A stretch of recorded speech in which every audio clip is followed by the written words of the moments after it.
Hello and नमस्कार दोस्तों, स्वागत है आपका अपने यूट्यूब चैनल राइट वे में।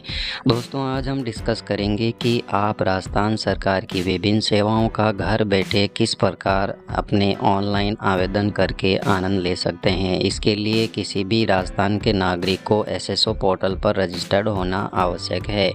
एसएसओ पोर्टल पर रजिस्टर्ड व्यक्ति e Mitra, building approval plan, RGHS Rajasthan government health scheme, police की विभिन्न सेवाओं, सूचना का अधिकार अधिनियम, चिरंजीवी जन आधार तथा किसी भी प्रकार की राजस्थान सरकार की भर्ती का ऑनलाइन फॉर्म भरने जैसी सेवाओं का एसएसओ पोर्टल के माध्यम से घर बैठे इत्यादि सेवाओं का एसएसओ पोर्टल के माध्यम से घर बैठे उपयोग में ले सकता है। तो बिना किसी भी प्रकार की देरी किए हम चलते हैं सीधा राजस्थान सरकार के एसएसओ पोर्टल पर।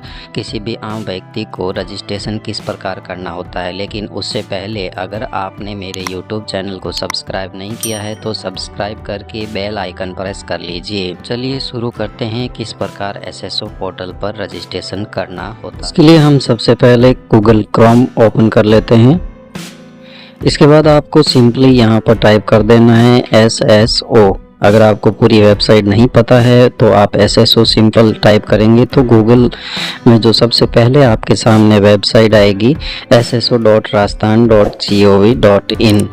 इस वेबसाइट को ओपन करने के बाद आपके सामने अगर आपके पहले से कोई SSO ID बनी हुई है तो यहाँ पर यूज़र ID और पासवर्ड और कैप्चा इंसर्ट करके आप लॉगिन कर सकते हैं, या अगर आप अपनी SSO ID का पासवर्ड भूल गए हैं तो फॉरगेट कर सकते हैं, या SSO ID खुद भूल गए हैं तो उसका भी फॉरगेट कर सकते हैं।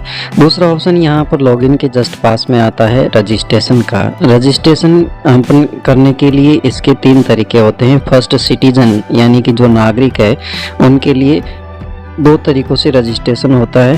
फर्स्ट है जन आधार। जन आधार उन लोगों के लिए है जो राजस्थान के रहने वाले हैं और जिनका जन आधार बना हुआ है, वो जन आधार के माध्यम से रजिस्ट्रेशन कर सकते हैं।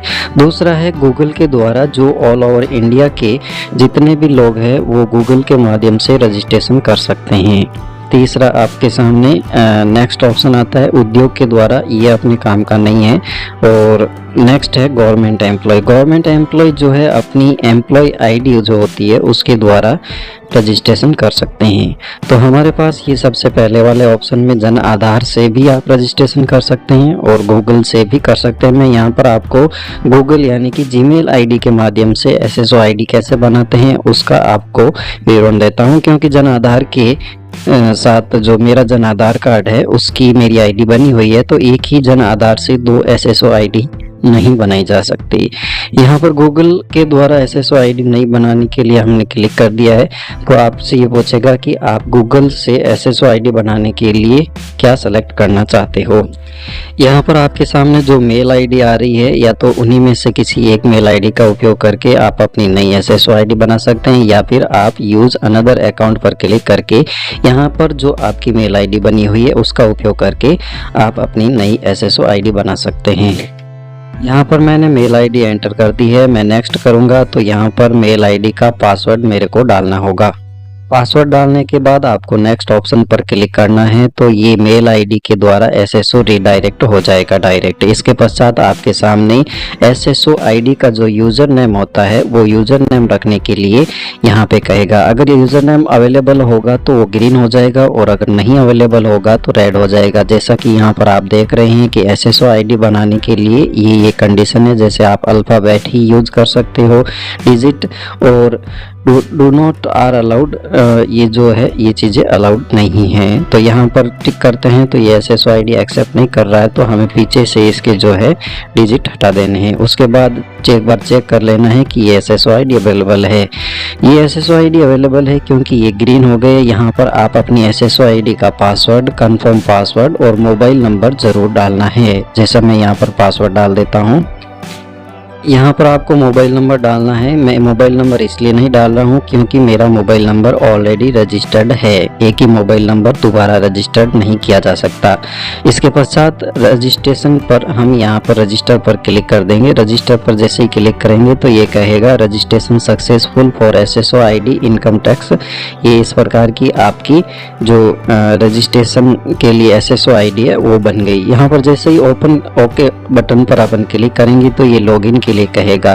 लॉगिन करने के लिए आपको यूजर नेम जो आपका SSO बनाते वक्त आपने दिया था वो डालना है और यहाँ पर पासवर्ड और कैप्चा इंसर्ट करके आपको लॉगिन कर लेना है।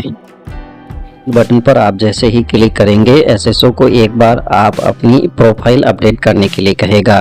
प्रोफाइल में आपका फर्स्ट नेम, लास्ट नेम, जो आपको नाम डिस्प्ले चाहिए वो, आपकी डेट ऑफ बर्थ, जैसे यहाँ पर डेट ऑफ बर्थ डाल देनी है। यहाँ पे आपका जेंडर सेलेक्ट कर लेना है। यहाँ पे आपको मोबाइल नंबर जरूर डालना है क्योंकि बिना मोबाइल नंबर के मेल ID से ये बनाई हुई ID वैलिड तो होती है पर उतनी इंफॉर्मेटिव अपडेट नहीं होता जितना कि होना चाहिए।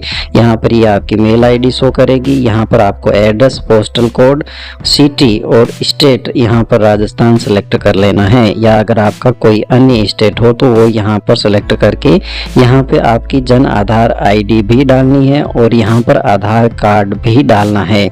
आधार कार्ड रजिस्ट्रेशन करने के बाद आपका जो आधार कार्ड में रजिस्टर्ड मोबाइल नंबर है उस पर एक आधार OTP जाएगा। वो OTP आपको यहाँ पर इंसर्ट करना है। ये सारी चीज़ें फिल करने के बाद में आपको अपडेट बटन पर क्लिक कर देना है।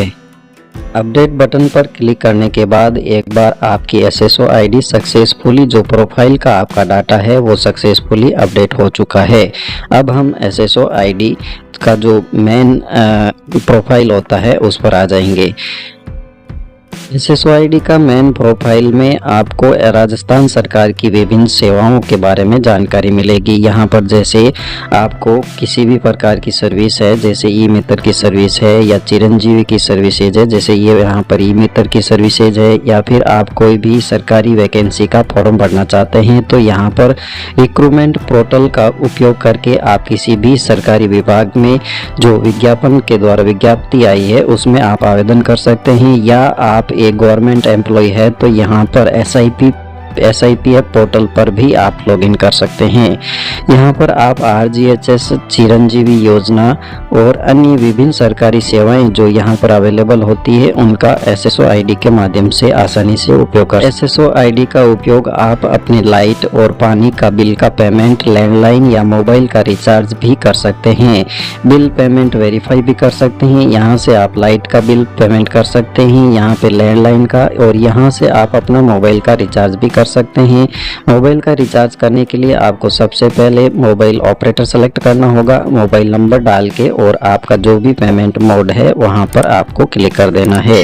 बिल पेमेंट के अलावा आप यहां पर घर बैठे अपने पानी का बिल भी भर सकते हैं। पानी का बिल भरने के लिए यहां पर वाटर आइकन पर क्लिक करके यहाँ पे जो आपके पानी के बिल के ई-मित्र कोड होते हैं वो यहाँ पे डाल के और शो कर देना है। इसके बाद में आपके सामने पेमेंट का ऑप्शन आ जाएगा। जो भी आपका बिल का अमाउंट है उसका आप ऑनलाइन पेमेंट यहाँ ई-मित्र की सुविधा से कर सकते हैं। इसके अलावा SSO ID का उपयोग आप राइट टू इंफॉर्मेशन एक्ट यानी कि सूचना का अधिकार अधिनियम के तहत विभिन्न सरकारी सेवाओं का घर बैठे आप ऑनलाइन अप्लाई करके विभिन्न सरकारी सेवाओं की जानकारी मांग सकते हैं, या किसी भी डिपार्टमेंट में आप सरकारी सूचना के लिए आवेदन कर सकते हैं, जिसके लिए राइट टू इंफॉर्मेशन इस ऑप्शन का आपको उपयोग करना होगा।